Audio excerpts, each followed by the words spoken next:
and welcome. My name is Didacus Odhiambo, the Chief Executive Officer, Farmers with a Vision. At Farmers with a Vision, we do integrated solar cooking, and among the things we do, like for example, here we have the solar dryers, and we also have the solar cookers. Innocent Franco, he is the one who helps us in credit follow-up. Right now, he is at the production site, and this is the carbonator where we put the carbonating of the fire briquettes. Farmers with a Vision offices are located at Bumala Shopping Center, which is in Busia County. At Farmers with a Vision, just as I said earlier, we do other things. We are also dealing with bioethanol, gases, and energy savings. Today we are going to build an energy saving stove, and we have to use our vehicle to carry some of the things. This vehicle was donated to us by Kringloopwell, Sliendrecht, the Netherlands, in collaboration with the Solar Cooking Kozon. Our client for today will tell you her name. Yes, what's your name? She's the one who has given us work today, and so we are preparing just to build her energy saving stove. You need 3 wheelbarrows of sand, the white lime, like a quarter of the bag. You need cement, 1 full bag. You need 80 pieces of bricks, the 2 liners. Like this customer wants 2 liners. She wants one for firewood and one that can take both firewood and charcoal. You also need to have the oxide. She has chosen red oxide, so the jiko will be red in color. You need the following tools: tape measure, trowel, steel, gromala, square, spirit level, then bawalaini, straight edge. Thank you. You also need this tool called chumakona. Before you start building, you have to do the floor plan.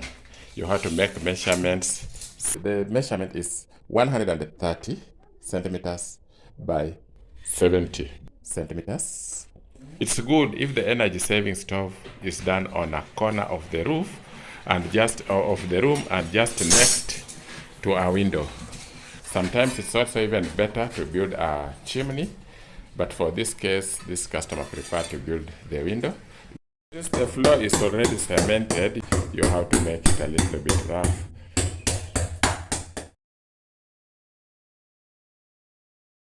You notice this brick is 6 by 9 by 4 inches, but because of resizing to start the foundation, it has been cut into half. So it should be 6 by 9 by 2. So he is resizing the building blocks from the original size to halfway, so that the end product should not miss the measurements.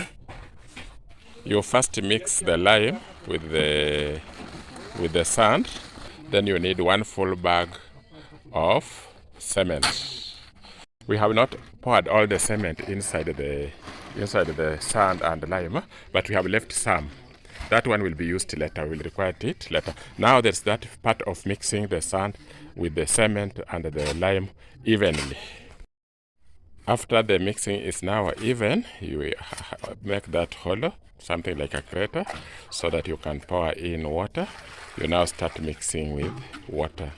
Also, you will have to mix till it becomes very, very even. That your groundwork is okay, you start now adding the mixture of sand, cement, and lime. You have to spread level. Every space is filled with sand, lime, and cement mixed with water. Every hole, every space, ensure it's filled. Then up on top, you level so that it becomes even. Just the way like this. Every space is well spread. You use the gulumala, you ensure it is leveled so that it can give you the right end product.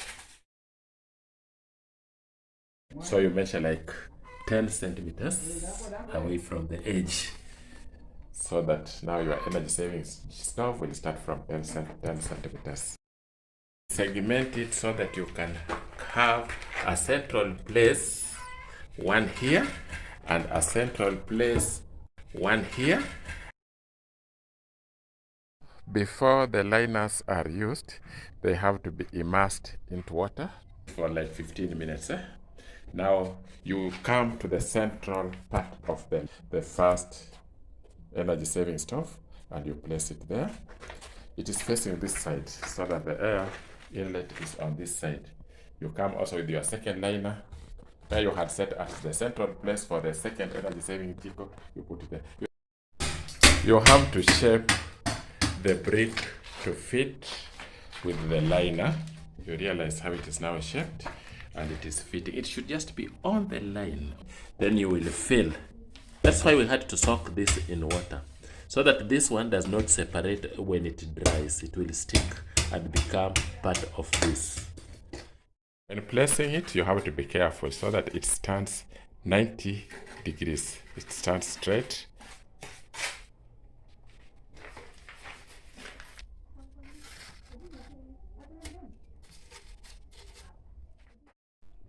Two energy saving stoves now taking shape.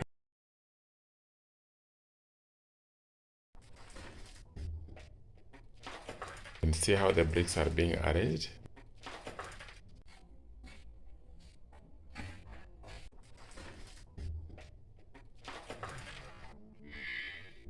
It is cut into half and again domed so that it can fit here correctly. This is also shaped to just fit here.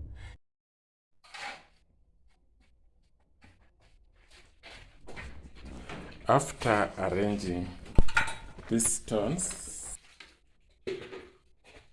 you now start placing the mixer again, the sand, cement and lime. Will fill into the empty spaces. Will fill into the empty spaces and again smoothen the top.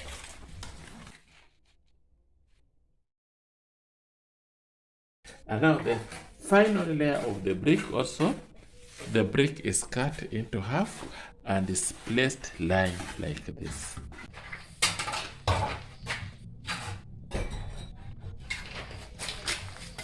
They are leaving some space here. This is now just for decoration, so it will appear like there's a step up here. Otherwise, still they can be placed just to fit up to here. Again, after arranging these final bricks now, you fill all the spaces, and also after filling the spaces, you will have to make the top level.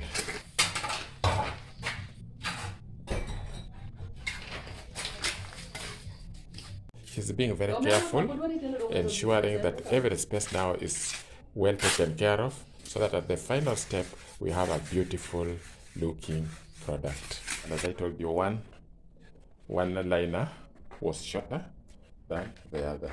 What we are now just doing is smoothing. So you have to make it wet after finishing.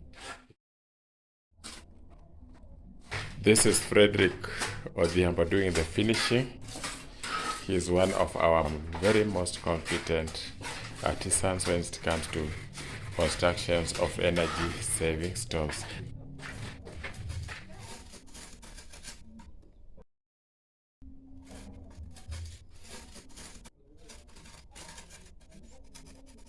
To this level, you now need the straight edge, otherwise called chuma corner.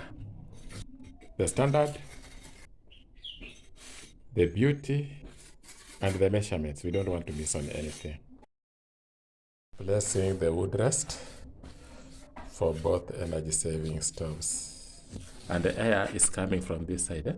It can light more better than if it was just flatly on the floor.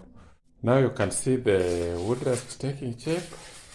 The important thing, one, is performance. It will give the desired results because we want to save firewood by roughly 50%.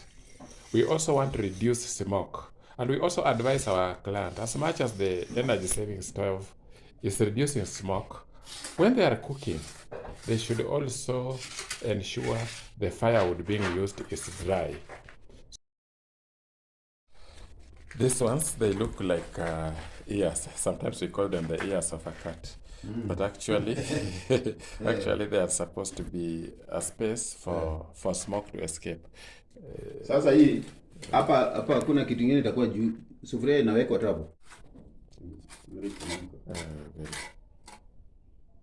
Actually, what happens with this kind of energy saving stove is that combustion is very high because it's like everything that you place inside here, and since it is dry wood, it's combusted.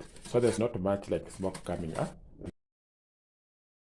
You start first mixing the red oxide with the water, then you add cement. Spread the red oxide evenly. You have to use the steel.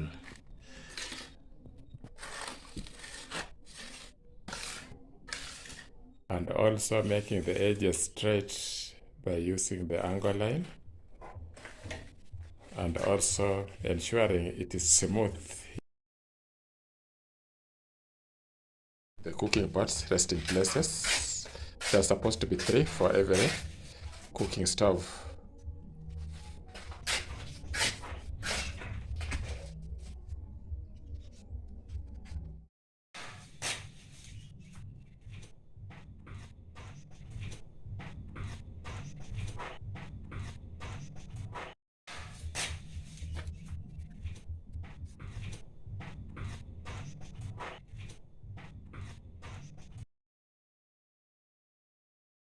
Day 1, 2, and 3.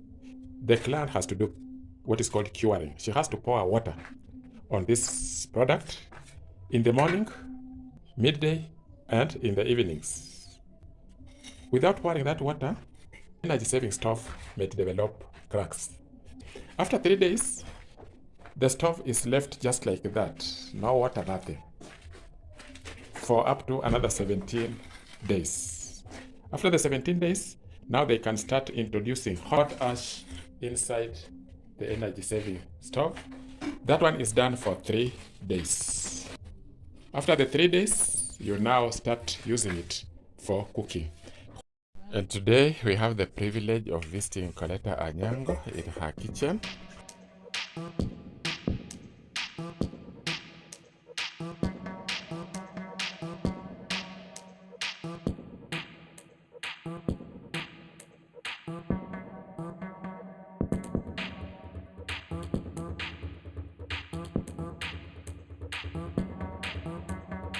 As the beef boils, it is turned inside the cooking pan so that the lower part comes up and the upper part goes down.